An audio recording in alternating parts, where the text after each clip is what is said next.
There he is. Hey, Mr. Mayo. Hello. Thanks for joining us again here. Welcome to this round of interviews for our superintendent position. Really thankful that you have chosen to apply and go through this process with us. Thanks for congratulations to you on being one of the four that will be interviewing here in this process.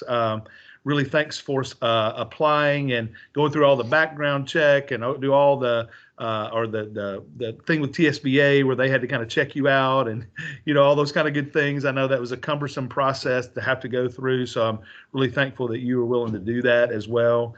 Thank you for your patience as we have navigated the waters here with this COVID-19 issue that the world is facing.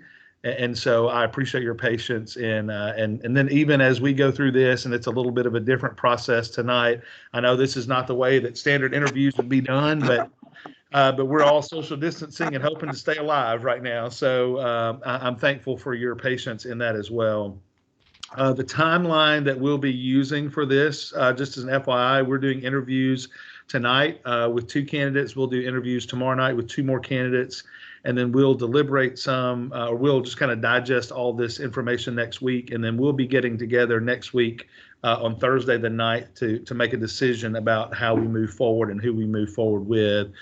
So that's kind of the timeline that we'll be operating under. We should hopefully to have a decision within a week is our plans.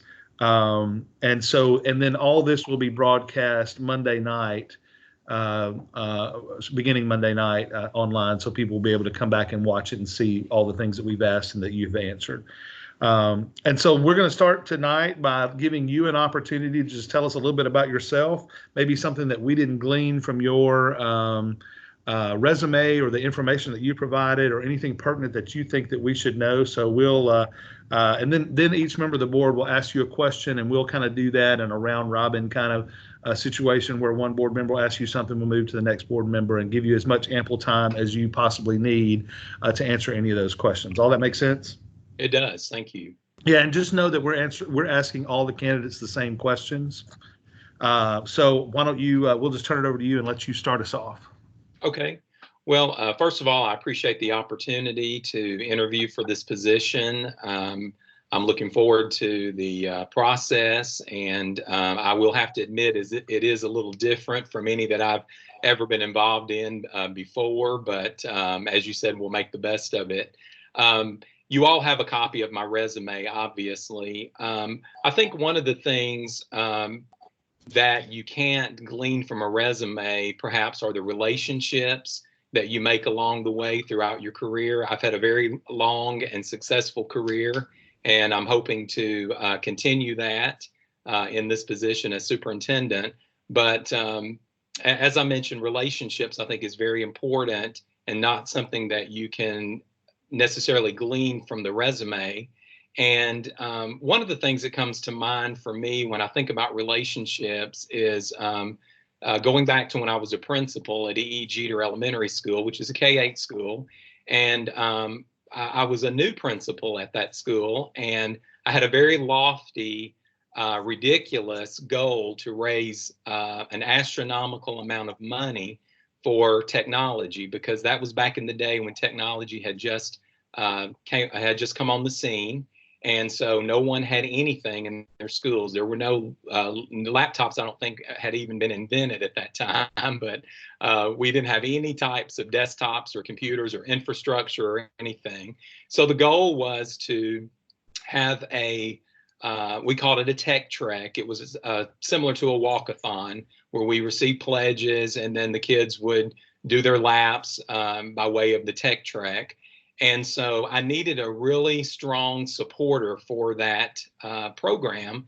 And Mr. Al Green, the Reverend Al Green, was one of my parents at that time at E.E. Jeter Elementary School. So I went to Mr. Green and I thought, well, he can only tell me no. And I asked him if he would be willing to serve on my PTA board and also to serve as my chairman for the tech trek. And he readily agreed and told me that he usually doesn't get asked to do things because he's Al Green and no one will ask him to do things. So he was very excited that I asked him. So fast forward, he got really involved and got a lot of support for the tech trek. We exceeded our goal on that event. And he did anything else for me in the school that I needed him to do while he was there. And last summer, we had an opportunity to see him perform at the Orpheum Theater. And he actually remembered me after all of those years. And when I saw him and we reintroduced ourselves, he said, I'll never forget you because you almost had to deliver my wife's baby. And that's a true story, but I'm going to save that for another time. Well, I'm sure you're glad you didn't have to get into the delivering business. That's a cool story. That's awesome. Anything else you want to share with us before we jump in?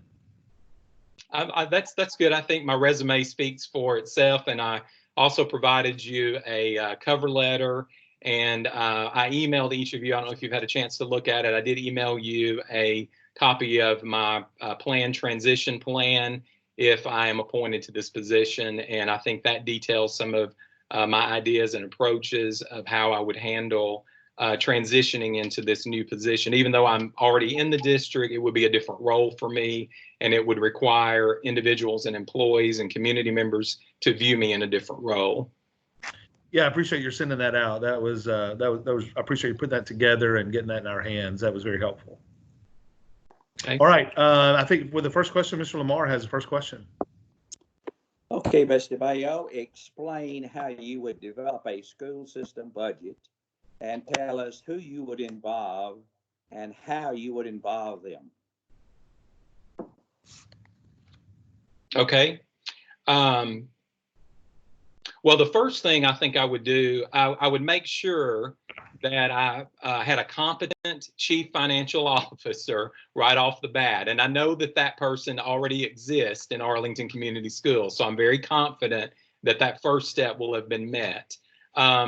I think the next thing that we would do is the chief financial officer and myself, we would develop a budget calendar. And we would want that calendar to obviously be approved by the school board to make sure that we were keeping the school board informed along the way of the budget development. I also think that as a starting point, we would want to look at our projected revenues from all the sources that we would receive revenue. We would start building that budget by looking at the money that we were projected to have available to build the budget from. I think from there, since personnel makes up 75 to 80% of your overall budget, I think it would be important for us to look at enrollment projections and make sure that we were putting enough staff in the budget to cover that huge expense that it's going to be at the end of the day. It's going to be a huge part of that budget. We would also ask for department heads to look at last year's budget and their needs, and then also look at any new things that they needed to add to the budget for new programs or new equipment or even additional personnel if that was the case. We would then ask principals to submit their budget request and wish list and make it really clear that it's a wish list to principals. I think we would take all of those areas, and then we would want to put the draft budget together, also considering our CIP needs, our nutrition needs, and put all of those elements together into a budget document, a draft budget document, make that available to the board so that you all would have an opportunity to review that, study it, do with it whatever you need to do before you would have individual board meetings with the superintendent and CFO to go through that draft budget to then see if there are additional things that you perhaps would like to see included in that budget. The CFO and I would then go back. We would incorporate those items that the school board members have asked for in the budget. That might require eliminating some other things that we had placed in the budget. But at the end of the day, our goal would be to make sure that our expenditures did not exceed our revenues, so that we would have a balanced budget. And then also we would have a work session prior to bringing that final budget to the school board to approve. And all of that, of course, would happen prior to taking that budget to the mayor and board of aldermen for the town of Arlington for approval. Thank you, sir. No questions.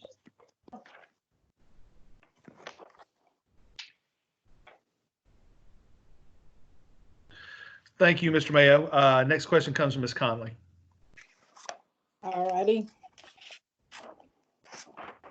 Mr. Mayo, Yes, ma'am. have you implemented technology? How have you implemented technology for instructional purposes? Okay.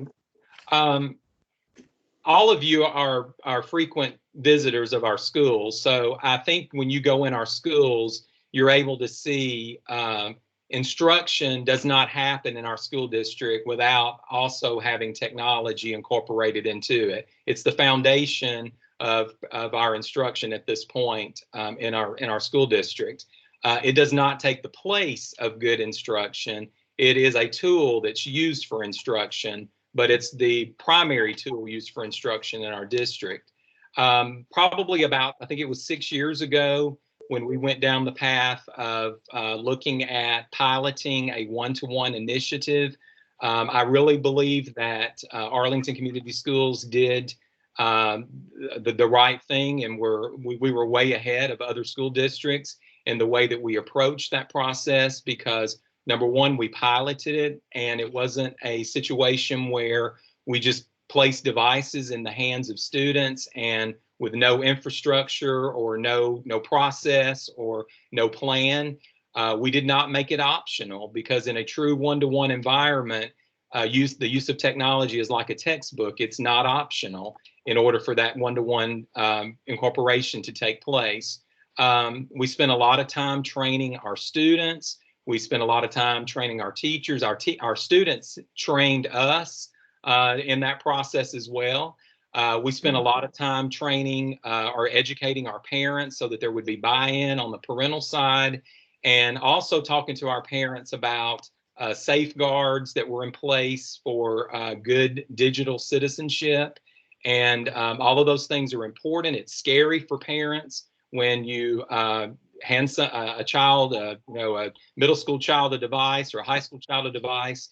It can be scary if they don't think or they don't know that the school district has looked at all of that before they put the device in the hands of the students. So all of those things were looked into. It was a joint effort. Our host staff worked tirelessly on that effort to try to make that implementation successful. And I think what you see today as a result of that, we are in my opinion, a model district for incorporating technology. We have an Apple Distinguished School at Arlington Middle School that obviously is a model school. I know some of you were able to attend that day and see the amazing things that the students were doing and what the teachers were learning and incorporating. And just to hear how the teachers have walked through that process from the start to see to know where they were then and to see where they are now is simply amazing. And it has become an integral part of our instructional program. Okay, thank you. Thank you, Mr. Mayo. My question is, what is your view of the current curriculum used at ACS, and how, if any, would you change the curriculum? Okay. I think the bottom line with the curriculum that we use at ACS is it's embedded with state standards, and I think as a public school system, we are, at the end of the day, that's our roadmap to our curriculum and instruction. I think we have some autonomy in the way that we teach those standards, and certainly the different platforms that we use, such as the technology that I just mentioned for grades 5 through 12, that's generally through Schoology, and for grades K through 4, that's through a platform called Seesaw. So with our technology and following those state standards, I feel like we're doing an excellent job with that. I honestly don't have any concerns about what we're doing. I think we're doing an excellent job. I think our test scores, for the most part, reflect that. I think with the standards-based instruction, one of the things that you're constantly having to do is to make sure you're evaluating what you're doing and making sure that you are reaching and teaching those standards. And we have done assessments along the way before we get to what we would have gotten to our state testing this year had we continued in school. Our students have been making strides toward mastering those standards. And I believe that what you do with that is you look at the standards to see where the students are going. If they're not mastering the standards, then you have to put some strategies in place that will help the students be able to master the standards. And I believe that that's what we're doing in Arlington Community Schools. And I have no intentions of changing the way that we are implementing our curriculum. I believe that we do a great job. I know all of the other districts are constantly calling our curriculum and academics people to find out what they're doing. And so I think that speaks volumes for the work that's going on in our school district. Cool. I appreciate that. Thank you, Mr. Mayo. Sure. Ms. Williams. Yes, thank you, Mr. Benjamin. Mr. Mayo, in your administration, what avenues are open for you to listen to the concerns of employees? Could you repeat that question? It cut out just a little bit. I'll be glad to. In your administration, what avenues are open for you to listen to the concerns of employees? Okay.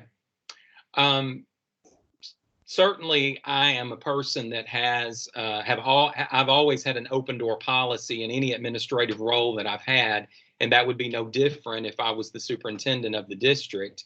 I say that also to say that with that, I think there also has to be protocols that are put into place, because, you know, I don't think that when there's an issue or when there's a concern, I don't think the first line of action is necessarily the superintendent for that. I think that takes away from the other layers of administration that you have built into the district. Now, certainly there are exceptions to that when it is warranted that an employee has a concern large enough that they do need to come directly to the superintendent, and that opportunity would, of course, be available.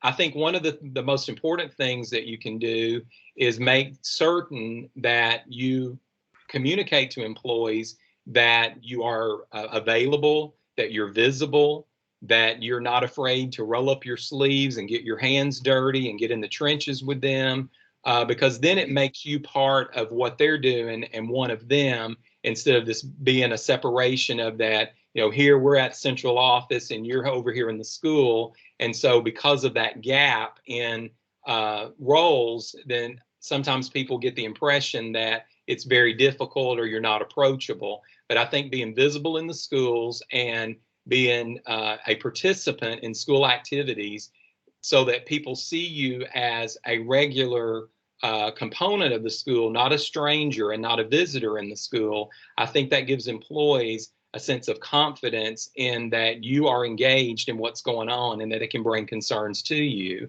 I also know, having the experience that I have in human resources, those types of relationships that are built informally that way make those difficult conversations that you may have to have later on with an employee a lot less difficult because of that relationship that you've established with them. Again, in closing, I think it's very important that we present ourselves as administrators, the superintendent, the central office administration. We present ourselves as part of the team, not an exception to the team. And I think with that mindset, employees will view you as a person that is approachable, trustworthy, and someone who is going to address your issues or address your problems. They may not always agree with your solution, but they will respect you because they will feel that they've been heard. And 9 times out of 10, that's what an employee wants to know, is that they have a voice and that they're going to be heard. And they're not always about the resolution. Most of the time they're about being heard. Thank you, Mr. Mayo. Dr. Viaux. Yes, sir. Thank you. Mr. Chairman, before I ask a question, something I wanted on the record. The document that Mr. Mayo sent us this morning, it should somehow, I don't know how the technological wizards can make this happen, but it clearly took a lot of time and effort to make this. Is there a way that this can be available for the public to see along with these videos somehow? That'd be really nice. Mr. Overby, can you help us with answer that question? Yeah, don't have to do it now. Just wanted to put it out there. He spent a considerable amount of time on it. It should be part of the, what people understand about his application. So Yeah, I would agree with that. We'll look into that, Mr. Overby, and try to get that published with this as well. Good idea. Thank you, sir. I appreciate you. And I'll move on to my question. Mr. Mayo, this will sound weird. I prepared it for all the candidates. Obviously, you know me. So most people that know me understand that I am a huge proponent for legislative advocacy. I believe it is the most important function of the board and superintendent. Would you relate to us your legislative advocacy efforts with regards to public education in your current job or capacity? Okay. First of all, I appreciate your comment about my my plan, because I did spend a lot of time on that. So I do appreciate that comment. I want to share that with you. As you know, I've made it part of my schedule to consistently attend the TSBA conventions each year, because I think that's important in understanding, legislation, upcoming events that are going to be facing school boards and school districts as we work together, as I know that's the school board's primary organization. One of the things that comes to mind when I think about legislation and advocacy for that is, I remember a couple of years ago, we were having a difficult time, not so much in our district, but there was there were problems across the state with people being able to find suitable employees, suitable teachers. And one of the biggest problems was people who had completed a licensure program in another state, and maybe they didn't teach there but 1 year or 2 years, and then they wanted to come and teach in our state. And we would see them at recruitment fairs if we went out of state. They 1 year, and then they decided, we want to move here. I've got a boyfriend going to med school, or whatever the situation might have been. We would have difficulty getting that person licensed in the state of Tennessee, because the rule for reciprocity has always been that if you have to teach 3 years in another state on a license before Tennessee will receive that license in reciprocity. And we just thought that was unacceptable, because we have people that have completed a compatible program in another state, and why they have to come over to our state and then take a battery of up to 4 or 5 tests just to get their license, we thought was unacceptable. So I spoke with our general counsel, Ms. Speakman, and she and I had the ideas, and then of course she put the legal speakese, to that to make it sound really good. And basically the piece of legislation that we wrote was to change that. It was to change that to someone who had who had earned a traditional teaching license in another state, or had a professional license in another state, that Tennessee would grant them the equal license in our state. And I know TSBA had a similar legislation going on at the same time, and we did not know that. But once we learned that TSBA had that, then we pulled ours back to make sure that we weren't doing anything that was going to conflict with that. And to my knowledge, to this day, that piece of legislation has still not passed. And so that is still an issue that we spoke about just a few months ago when I was at my personnel conference. We continued to speak about that. So that is one of the things that, I feel very passionate about, because at the end of the day, if we can't recruit and get the employees that we need, it impacts everything else. It impacts our instructional program.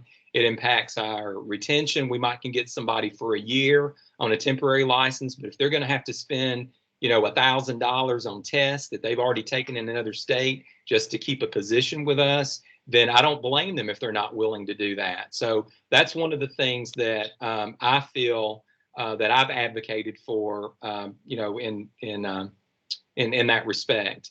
I'm trying to think if there's been anything else that I can think of off the top of my head.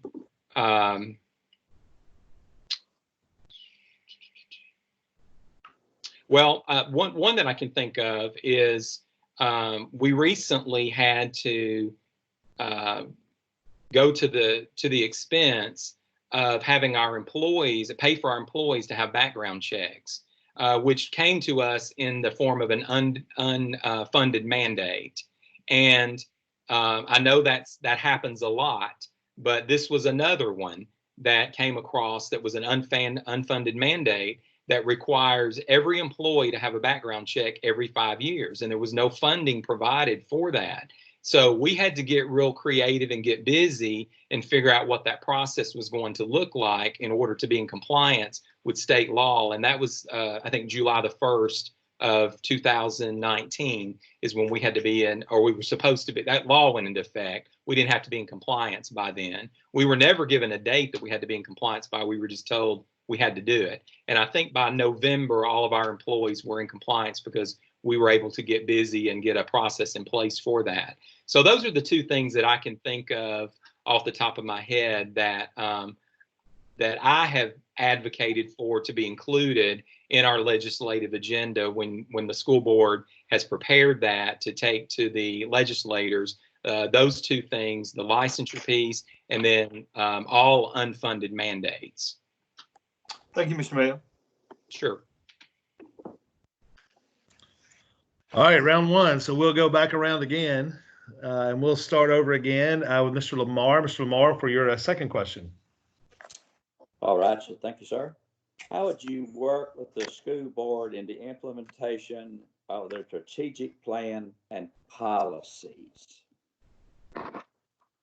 How would you work with the school board in the implementation of their strategic plan and policies? Okay. Well, first of all, I think the policy manual is the what I call the Bible, if you will, of the school district, of the school board, and the school district. I think it's the superintendent's responsibility to make sure that policies are followed, that they're implemented. And I know that in the past, when we first started the school district, Ms. Mason and I worked very long hours building that policy manual so that we could get school started on time. Now, Ms. Speakman has come in since then and cleaned up the work that we did in a hurry, and I'm sure it needed cleaning up, but we did what we needed to do to get the district started. And I'm still available in that position, in my current position, or in the position of superintendent, to help write policy as needed or as directed to do so by the school board. I think it's very important that we have administrative procedures that support that policy. And that's been one of the responsibilities that I've had, is to work with the different departments and making sure that we had administrative procedures when needed or when required in place so that our policies were being implemented properly. As it relates to the strategic plan, I think the strategic plan obviously is the blueprint that the school board wants the district to follow. So the first thing that I would have to know is, what are the goals? What are the overarching needs or plans that the school district would like for the superintendent and staff to explore and build a plan around? Once those goals are identified, then it would be necessary to put committees together that were diverse, that were a representation of our stakeholders, both teachers, parents, community members, work to build those strategies, build those timelines. And because a strategic plan is so fluid and you're looking at it often, then as the superintendent, I would need to be reporting that out to the board members, both individually and in a group setting, to let you know the progress that we were making, or if we needed to update a strategic plan role or a strategic plan goal. Because sometimes as we move along through the strategic plan, what might have sounded like a really great idea on the front end might not be something that we're going to be able to bring to fruition. And then we have to come back to the board and say, this is why this plan isn't going to work, or we're going to have to go another direction with this. Often a strategic plan goal may have a financial burden attached to it as well. So that's something that we would have to include in the budget, and we would have to make sure that it was something that was important enough to the school board once I came back and said, hey, I know you guys wanted this particular thing in the strategic plan, but it's going to cost, $1.5 million for us to fully implement this. Is this something you still want in the strategic plan? Because if so, we're going to have to make some cuts somewhere else in order to make that happen. And that would be your call to tell me what I need to do on that. And then we would move forward with that plan. Thank you, sir. Ms. Conley.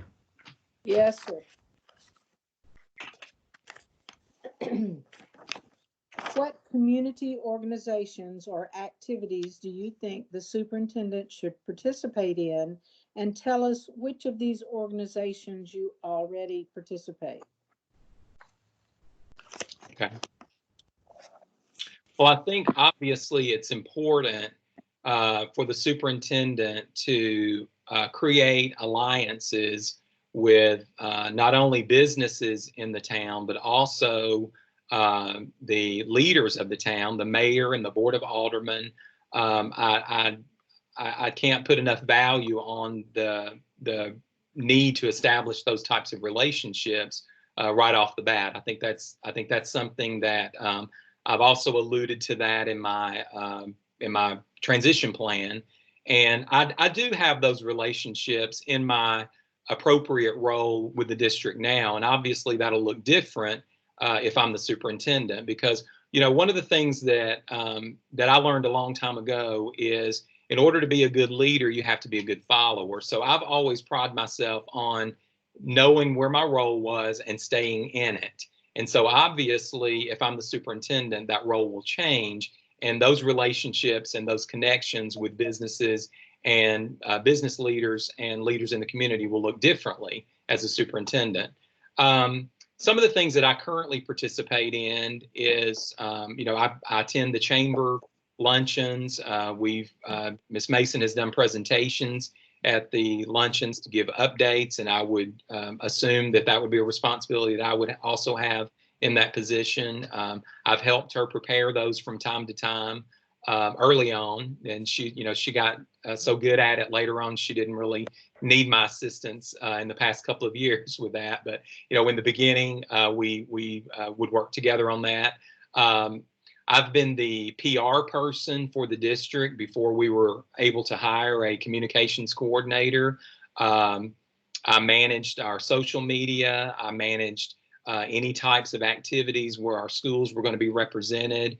So I made connections and established relationships with businesses and people in the town, working through Christmas on the Square, Arlington in April.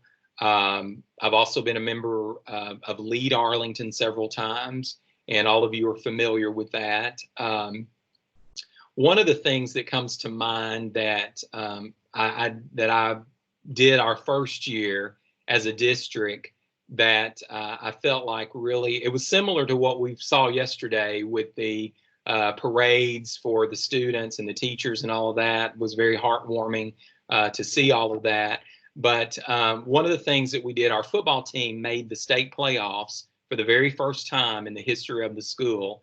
And so I contacted the mayor and I told him I thought it would be really cool if we got all the businesses to put a blue paw on their window if they were willing to do that. And if they were willing to do that, then I would be able to get art teachers to get their students to go around after school and paint the blue paw on their window. So that became a big community outreach type program. And plus, we were still a new school district. People didn't really know what to do with us the first year that we were a school district. They knew we had schools, but it's like, how do those schools fit in to what's going on here in the town and the community? And so that was one of the things that we did that really joined the town and the schools together, and our students participated and our teachers participated in as well. And I would like to see us continue to do things of that nature. One of the other things that I just thought about was we do have partnerships with several of our businesses, the bank and different places where we have our students doing job shadowing for job embedded program related vocations that they may be interested in pursuing in the future. And that's very important in our town, because in the future, these same students may also be the workforce that these employers are looking to employ in those positions as things move forward and people retire and move forward. That's one of the things that, we obviously are trying to promote at the high school, is having those options for our students, so that we have students that are coming out of high school ready to go to work and fill those positions that are needed in our community. Thank you. And we sure did have a lot of those blue paws around. We did, that's for sure. Hey, board, I'll ask you is, if you're not asking the question, be sure to mute your, use your mute button. That way we keep background noise down. So my turn now. Mr. Mayo, what do you believe are the most important qualities for a principal to possess? A principal? Principal. Okay. I think the principal, first of all, they have to be a respected instructional leader. They have to have an ability to build relationships with their faculty and staff. They have to be a strong leader. They have to be able to work cohesively with a variety of different groups, from parents to students to central office administration, obviously the superintendent, because that would be their direct report in that role. I think a principal has to have a plan for what their school's identity is going to be and what that's going to look like. And I think it then becomes their job to establish that culture within their building, as it relates to hiring individuals who are going to become a part of that building and become a part of that culture. They also have a responsibility to retain those individuals in their building, whether it's a classified employee or whether it's a certified employee. I've been a principal, but it's been 1,000 years ago when I was a principal, and things are quite different now in being a principal now than they were then. But I believe I've covered the primary responsibilities or primary attributes that you would want a principal to have. Obviously, it has to be someone who has been respected in their leadership, not only as a teacher, but perhaps as a central office administrator, or if they were an assistant principal. I think it certainly has to be someone who has been respected in all of those roles. Otherwise, they're not going to be able to lead a staff effectively in the way that we need them to do that to run a school. It's a tough job. The principal job is probably the toughest job in the school district, because you're on the front line with everything that's happening. Yeah, that's good. I appreciate that. Thank you, Mr. Mayo. Sure. Ms. Williams.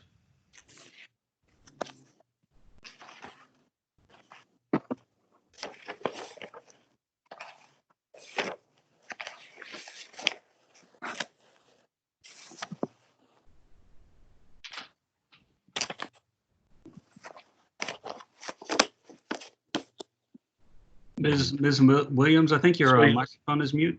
Yep, unmute yourself, Ms. Williams. Lyle, will you mute yourself too, please? I was just talking away. Okay, start over. Mr. Mayo, I'm going to ask you to explain what you have done or will do to build and maintain a good relationship with the board. Okay. So what I have done and what I will do to maintain a good relationship with the school board. Yes. Okay. I think our sound is delayed a little bit here. That's okay. Well, I think I've worked with all of you, obviously, in my current role as Chief of Staff, and I believe that we have worked cooperatively together, and I believe that you know me to be someone that will get you the requested information that you need, and that I'm competent in the job that I do. And so I don't think that there are any questions about my ability to do the job or my commitment to do the job. But obviously the most important, and again, I'll refer back to the previous question, or not the previous question, but an earlier question where I talked about the roles that change as you change positions. Because in my role of Chief of Staff, my relationship with the school board was of secondary nature, whereas my role with the school board as superintendent will be very primary. And through that, I believe that open communication is obviously the key to making sure that we are conducting business for the school district in the best possible way. And I think the only way to do that is through making sure that our communication is always clear with each other, it's consistent, and it is available at any time. As a superintendent, I would make myself available to take your phone calls or to meet with you face to face. I know a lot of times it's more convenient to text or email, but I think sometimes there's a time when you need to sit down and have a face-to-face meeting, because a lot of times messages get lost in translation in text and email. And I think that face-to-face contact is necessary on a very regular and ongoing basis between the school board and the superintendent. I think you all are passionate about different things. And as a superintendent, I have to figure out how to bring all of those passions together into one singular path so that we, as a school board and a superintendent and as a district, can move our students forward. Because at the end of the day, that's what we're all here for, is to move our students forward. And I think that's my job, to make sure that I'm somewhat managing that. Even though you all would be my boss, it's my job to make sure that I am taking each of your goals, each of your passions, and synthesizing that to see how we can pull those together and have one strand or one line or one direction, one focus on where it is that we need to be going. I know sometimes we're going to disagree with each other. I'm not going to take that personally, because you have a right to your opinion, just as I will have a right to my opinion. But at the end of the day, if it's something that you all direct me to do, it's something that I'm going to do, even if it's not the opinion that I have. You know, if you ask me my opinion about it, I will say, this is what I think is best. But you tell me what it is that the will of the board is, and that's how we will proceed in the district under my leadership. One of the things that I've thought about that I would like to do in the future, if I'm selected for this position, one of the things that I would like to do is give the board chairman an office at central office, because I think that sends a message to our central office staff and our other stakeholders that the school board is not this outside group of people that, you're not an island of people that come in and out of our lives once a month or every once in a while when people see you. I think it's important that our central office staff especially see that the school board and the superintendent are joined together and are working together, and that the school board is an integral part of what we do every day. Thank you, Mr. Mayor. I appreciate it. Sure. All right, Dr. Viox. Yes, sir. Mr. Mayo, these are uncertain and challenging times for any superintendent with regards to a governor and commissioner of education that have demeaned the job our teachers and administrators are doing. As teachers become more and more responsible for student-related issues such as mental health, myriad of social issues, multiple medical issues, poverty, drug abuse, tell me what your plan is to prove to the state how well the public school system is actually doing. Okay. That question has a lot of parts. And I'm glad you made that statement so that I didn't have to on the recording here. You know, I think you know, we're at a situation with public education I just don't think we're in a good place with where we are in the support for public education at the state and national levels. I think that's an issue. I think it's a problem. I think one of the things that we have to do as school leaders, school board members, is we have to continue to do what we know is the right thing to do by students and by children, and that's to forge ahead, give them the best education that we can provide them, and make sure that we have provided the resources that are needed for our employees to work with these students. We have seen an increase in the number of mental health cases with our students. Unfortunately, you know, our students deal with a lot of issues in their homes that a lot of times we don't even know about. I think one of the things that we do to support that is, you know, currently we have a nurse in every school.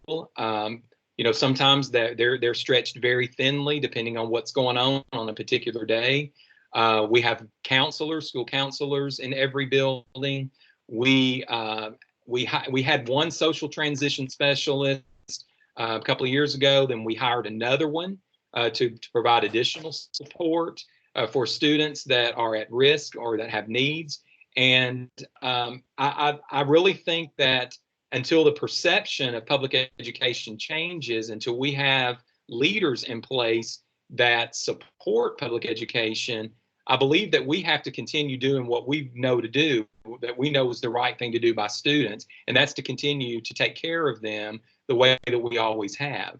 Otherwise, if we default to the government or the state government or the federal government and say, you know what, they're not giving us what we need, so you know we don't really have a responsibility to do that because they've, you know, the governor cut our funding, you know, just a week or so ago, and we're going to figure out how to make that work because that's what we do in the school business. You know, is it correct? Is it the right thing to do? Of course not. It is not the right thing to cut funding and leave vouchers, you know, in the budget. That is not the right thing to do. But at the end of the day, we have a responsibility to educate the students that we serve in this community, and we will continue to do that. We will figure out a way to do that. It may mean that we have fewer iPads, or it may mean that we have to put a CIP or, you know, some other type of project off that could impact that funding. But at the end of the day, we're going to do what we need to do to take care of our students.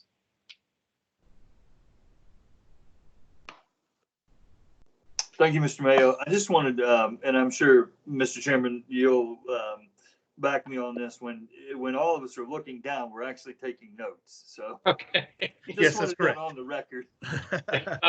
Okay, we are. Yeah, take a lot of notes. That's correct. Well, to be honest with you, I'm not sure where to look on here because I feel like I'm looking at the Brady Bunch, and but then there's a camera here, and so I feel like I'm looking everywhere. But it's okay. That's funny.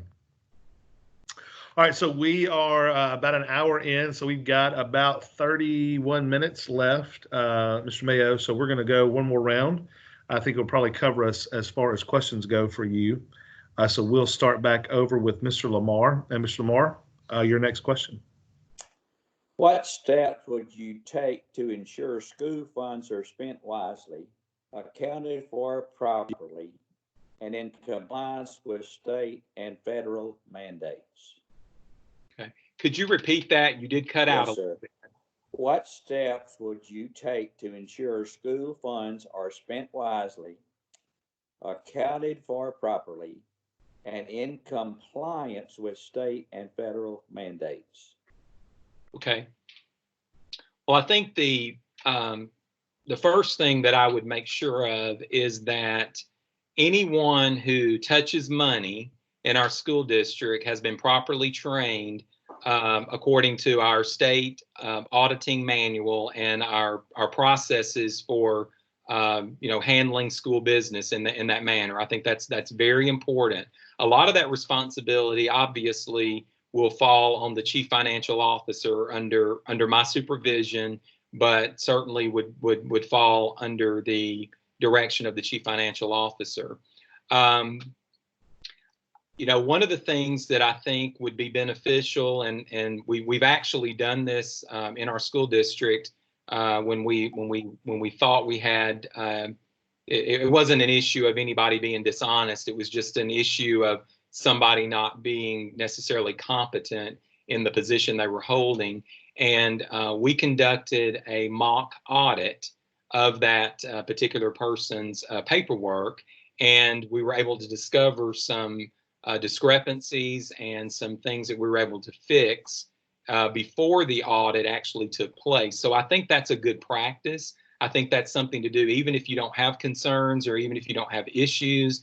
I think it's a good practice to perhaps periodically have your finance department do some mock audits and make sure that everything is in order. I also think it's important that the chief financial officer send out reminders to principals and bookkeepers and anybody else that's responsible for school funds to make certain that they are following the protocols and the guidelines, and also to talk about periodically those audit findings that are the most usual audit findings, so that we know that those are on our radar and we're able to look for those specifically more than we would something else. And we all know from audits, one year we correct something and then the next year it becomes a new audit exception because they want us to go back to doing it the way we did it 2 years ago. So, all of that is fine, but at the end of the day, we want to make sure that there are not any significant findings in our audit. And I think that's done through training. It's done through the mock audits, and certainly it's done through practicing the state. I can't remember the exact name that's called, but the state accounting manual that we were to follow in conducting school business. Thank you, Mr. Chairman. Ms. Conley.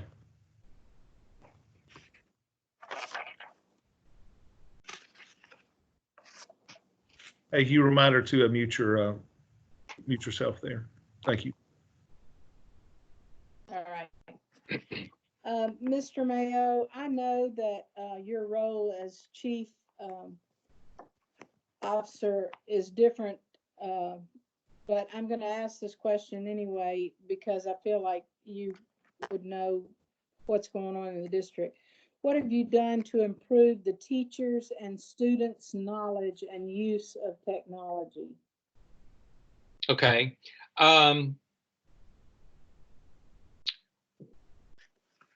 Let me think about that for a minute.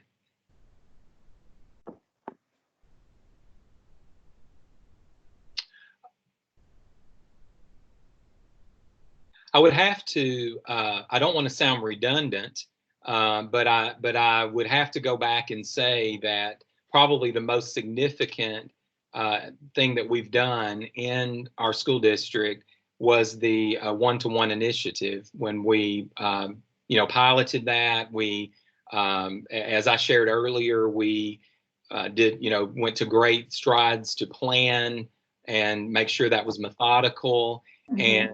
And it's, in my opinion, that was a really big deal. It was a really significant event. It changed the way that our teachers view instruction. It changed the way students receive instruction. It changed the way students do their work. I think one of the things that we can be most thankful for because of that is the current situation that we're in. We are able to continue to provide students with an education because of that infrastructure that was put into place. And our students are familiar with it, they're comfortable with it. While this situation that we're currently in is not ideal, we've been able to come up with a plan, we've been able to come up with resources, and we've been able to make those readily available to our students and to our families. Now, I will say our families are probably more overwhelmed than our students are because all of a sudden they have become teachers. And, that's may have been a good thing. I think we are like way up there on the totem pole right now as far as respect is concerned as a result of what's going on. And I'm certainly sad that we're going through the situation that we are, but I'm very, looking at the silver lining on that, I'm very happy that teachers are getting the type of respect for the profession that we've always wanted them to have. Thank you. Sure. Thank you, Mr. Mayo. My question is, do you have an idea, if you become superintendent, how you might staff the central office and any changes that might be made? In my transition plan, I alluded to that, I feel like that our central office team is a great team. I should think that. Ms. Mason involved me in that process of helping to build that team and, hire those individuals. We did all of that work together from the jump start of the district. She would call me in the middle of the night and say, hey, I just thought about someone who might be a good person for this or that, or I might text her in the middle of the night and say, hey, have you thought about this person? Because that was the beauty of us coming together and working here. She had a different set of connections from mine, and my connections were from the HR world pretty much, and her connections were from the school world. And so putting those together, we have the best staff at our central office. We are envied by other school districts with the staff that we were able to put together. Our staff is constantly called, and they have to spend extra hours at the office doing their work because during the day people are calling them, asking them, how do they do this or how do they do that, myself included. We all are leaders in our particular areas, and I have no intentions of changing what that structure looks like or those individuals. Now, certainly as vacancies occur, I think it's incumbent upon me as a superintendent to evaluate what are our current needs, and if there's a need that's not getting met, can I take this vacancy and build that need into that new position while also filling the vacancy at the same time? Because in our district, what people have learned is that you can't wear one hat when you work in a small district. You have to wear multiple hats. And all of us that were there at the beginning, we understand that well. We understand that clearly. And, I tell Tyler Hill every day, I am so happy that you are here. I am so happy that you're here, because that was a big load lifted from me trying to do that position without really any experience in doing that position. So when we're able to add those positions and, complement our staff, I think that's what is incumbent upon me as a superintendent when I have those vacancies that naturally occur due to retirement or someone being promoted to another position. Good. Thank you, Mr. Mayo. Sure. Ms. Williams.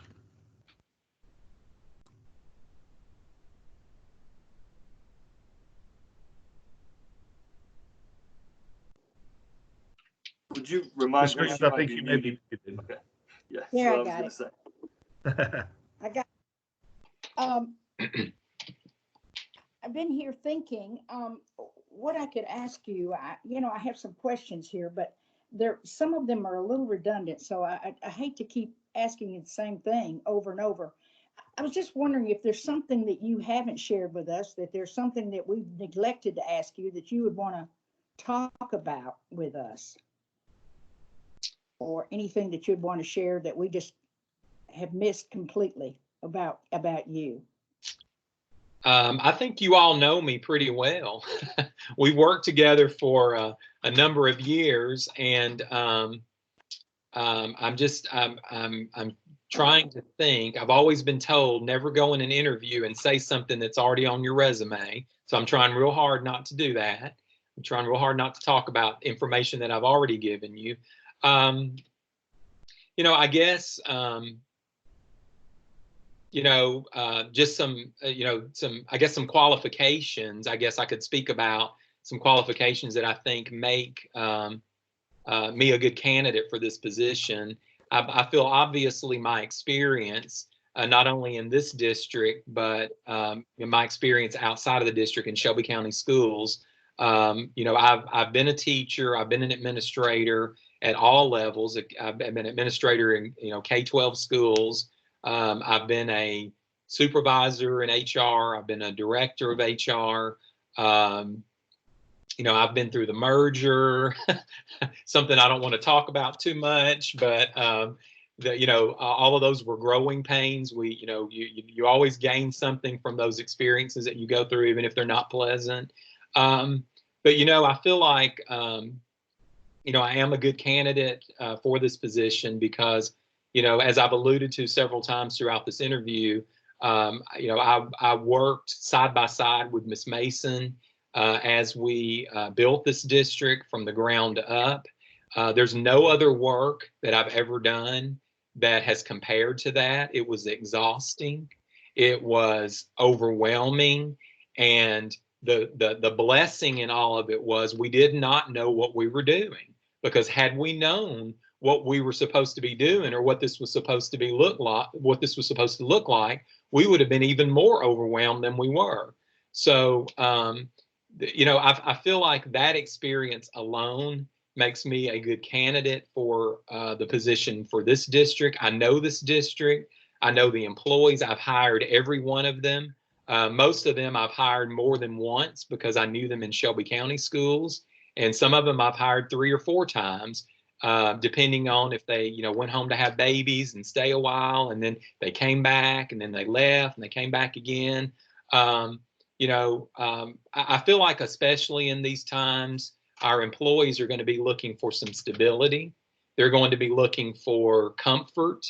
They're going to be looking for someone who's familiar to lead them as Ms. Mason departs.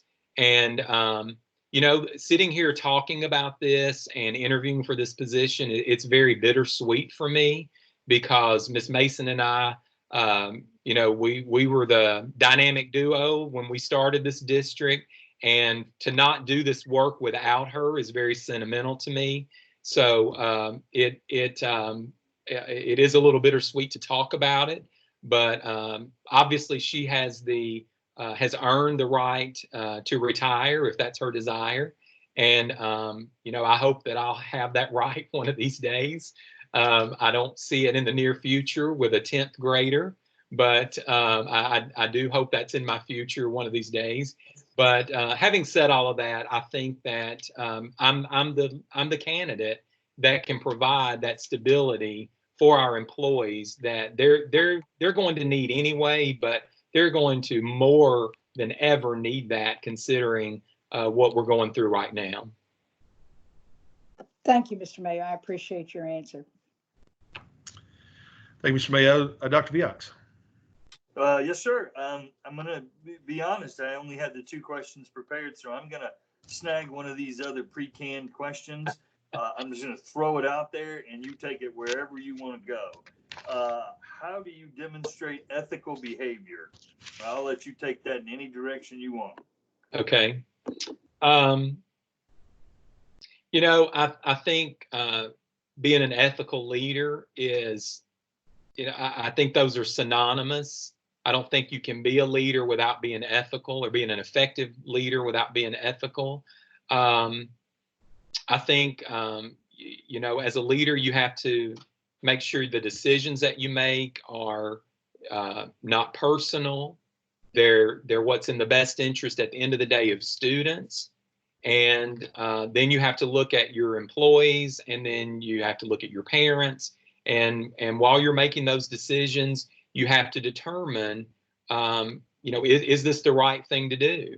And I think also being an ethical leader sometimes means that you have to stand alone. You have to stand up for what you think is the right thing to do when it's not the popular thing to do. And I don't have an issue doing that. I pride myself on doing that throughout my career.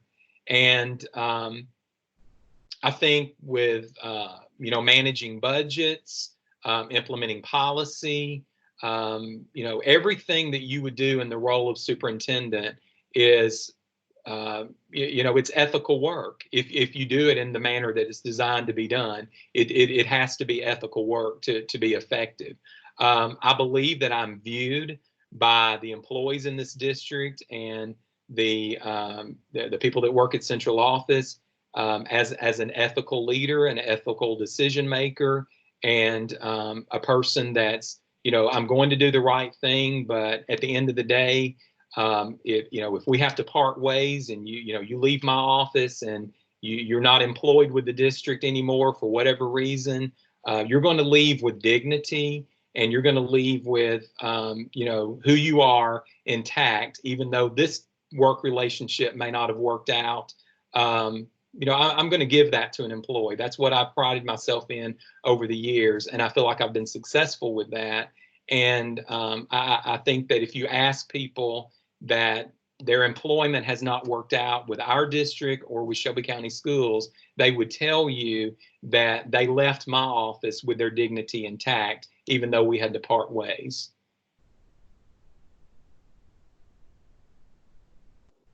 Thank you, Mr. Mayo. I appreciate you. Sure. All right, Mr. Mayo, that wraps up our round of questions. Big exhale. Ooh. Yeah. Hey, I really appreciate your time. And I'm going to give you just one last minute here. Is there anything else that you want to tell us, anything else that you want to say to us before kind of we wrap this up here? I appreciate, first of all, the opportunity for you all to interview. This is a first, I have to say. Hopefully it's the last, but it is a very unique situation, and I appreciate the sacrifices that all of you are making to move this process forward. As I stated earlier, and I don't want to be redundant, I think that I am the right candidate for this position to move this district forward to the next level. I know the history of the district. I know things that we've put in place that, have worked. I know things that we've put in place that we've canned. And so I know that a lot of time will be saved if I'm leading this district in knowing what strategies will be effective as we move the district forward, and time won't be wasted on some of those that we know already will not be effective. I believe I have support of employees in my pursuit of this position. I have received numerous texts. Once the thing got posted on Facebook last night, the announcement, of the interviews, my phone has blown up in a very nice way. Typically, I don't like it when my phone blows up, but today I found it very encouraging to hear from executive staff members, to hear from employees, throughout the district who were wishing me well, telling me they were going to be praying for me at 5:30 today to make sure that, my thoughts were what they needed, what my thoughts were that they needed to be in this process. So I say all of that to you to say, I feel that I'm viewed as a trustworthy person. I'm viewed as an ethical leader, and I believe that I'm viewed as the employee choice for this position moving forward. Awesome, man. I really appreciate that, Mr. Mayo. Thank you for your time, your patience in this. Again, I know it's kind of been a little bit crazy putting together and figuring out what our timelines are. So I really appreciate your patience in that. And thanks for being here and working through this new medium that we're having to do this interview with. I really appreciate your spending some time and working with us. Appreciate your candid answers and answering our questions. And so I've already kind of laid out the timeline for you and what this will look like going forward. So if just bear with us, we'll be following up with you really soon. I look forward to hearing back from you. Thanks so much to all of you. Absolutely. Thank Yes, you. sir. Thank you, Mr.